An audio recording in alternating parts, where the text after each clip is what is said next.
یہ بتائیے کہ کئی جلسے آپ کے ملتوی ہوئے، آخر میں ایک جلسہ ابھی آپ نے دانش کے ساتھ آخری ایک جلسہ آپ نے ابھی کیا ہے اسلام آباد میں، کیا وجوہات تھی؟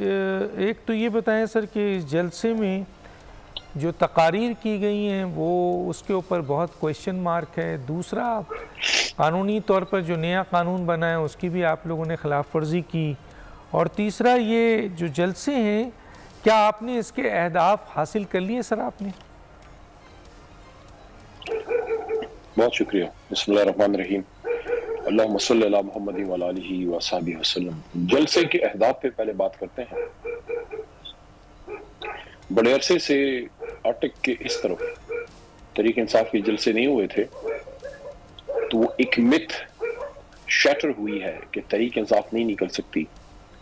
جتنے لوگ اندر جلسہ گاہ میں تھے ڈاکٹر صاحب، اس سے زیادہ روڈز پہ تھے، تو پولیٹیکلی تو ایک بہت بڑی موبیلائزیشن ہوئی ہے، اور یہ بات ثابت ہوئی ہے کہ میس فالوئنگ تو ہے، ووٹ بھی پڑ جاتا ہے، اور بہت دنیا پیچھے ہے تحریک انصاف کے، لیکن کیا جلسہ گاہ تک آنے کے لیے، پروٹیسٹ تک آنے کے لیے، روڈ پہ آنے کے لیے تیار ہے؟ تو وہ بات کلیئر ہوگی کہ یس بالکل تیار ہے، کیونکہ جس جگہ پہ جلسہ تھا وہ جلسہ میں نے دیکھا جہاں جلسہ گاہ کا ارد گرد کا ایریا تھا، عام حالات نہیں تھے وہاں پہ، ایک شہر سے باہر ایک طرح سے جنگلی کہہ لیں، اور مشکل تھا، کیونکہ نارملی عام حالات میں جو جلسے ہوتے ہیں وہ شہر کے اندر ہوتے ہیں، لوگوں کو آنے میں سہولت ہوتی ہے، آدھا جلسہ تو ویسے ہی بھر جاتا ہے۔ یہاں پہ آنے کے لیے اسپیشلی ہر کسی کو آنا تھا، پنڈی سے بھی دور تھا، اسلام آباد سے بھی دور تھا، لیکن آپ نے دیکھا بہت بڑی تعداد میں دنیا آئی۔ اب دوسری بات آپ نے کہا کہ کسی قانون کی خلاف ورزی ہوئی ہے، جو لا بنا تھا وہ تو یہ ہے، جو قانون انہوں نے بنایا ہے جو کہ ڈریکونین لا ہے، لیکن اس کی خلاف ورزی تو نہیں ہوئی، کیونکہ وہ تو اجازت لے کے جلسہ تھا، تو وہ ایشو نہیں ہے۔ ہاں تو پھر گرفتاری کیوں ہوئی سر؟ ایشو ہے گرفتاری کیوں ہوئی؟ ٹائمنگ کا گرفتاری کیوں ہوئی پھر آپ لوگوں کی؟ ٹائمنگ کا ایک ایشو ہوا ہاں کہ انہوں نے یہ کہا کہ 7 بجے آپ نے ختم کرنا ہے۔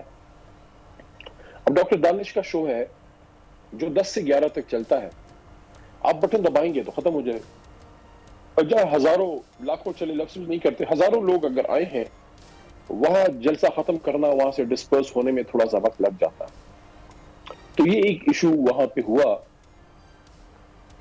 کہ لوگ 7 بجے کی بجائے 8:30 پونے 9 تک ڈسپرس ہوئے، لیکن ڈاکٹر صاحب یہ شاید اتنا بڑا جرم نہیں تھا جس پہ آپ دہشت گردی کے پرچے کاٹیں، اور جس طریقے سے ہوا ہے اس پہ انسان کو تھوڑی سی الجھن اور مایوسی اس لیے ہوتی ہے